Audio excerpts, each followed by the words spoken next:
Rumaragas ang pagpapala po sa ating lahat. Para sa ating pangaraw-araw na talata, tayo ngayon ay nasa Exodus Kapitulo 12, simula versikulo 31 hanggang versikulo 34. Noon di ipinatawag na Paraon sina Moses at Aaron at kanyang sinabi, sige, umalis na kayo sa Ehipto, lumakad na kayo at sumamba kay Yahweh tulad ng hinihiling ninyo. Dalhin na ninyo pati inyong mga tupa, kambing at baka. Umalis na kayo at manalangin din ninyo ako.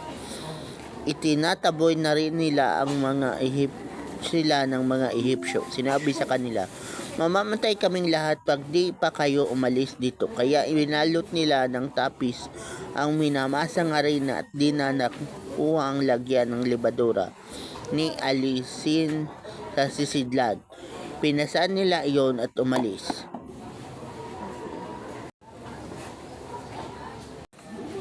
So, ito ang passage na to, ang dahilan kung bakit meron silang tinatawag na piece of unleavened bread. Kasi unleavened, kasi walang yeast, wala nang fermentation period. Kasi nga, nagmamadali sila kasi kailangan na nilang umalis ng Egypt. Kaya walang yeast yung kanilang kinapay. At sa passage na to, pinahintulutan rin sila na umalis na talaga ng Paraon at mga Egyptians. Pero alam nyo ba na itong mga ginawa ni Lord ay ginawa niya para maalis ang lahat ng hadlang sa mga Israelites para lang siya ay masamba? Oo.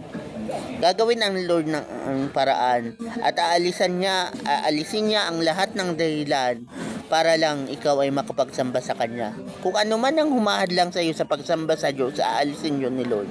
Sa kasong ito, yung mga Israelites ay nasa slavery. Kaya inalis sila ng Lord sa slavery. So ikaw, kung ano man ang kalagayan mo ngayon na naghahadlang sa iyo para sambahin ng Diyos, aalisin ka rin dyan ng Diyos.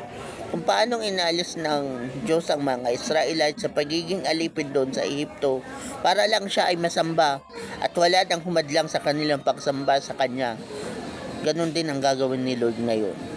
Aalisin niya mga bagay o panahon o yung posisyon o kung ano pa man yan, kasalanan man yan o kung ano pa man yan na humahadlang para lang masamba siya. Aalisin yun ni Lord.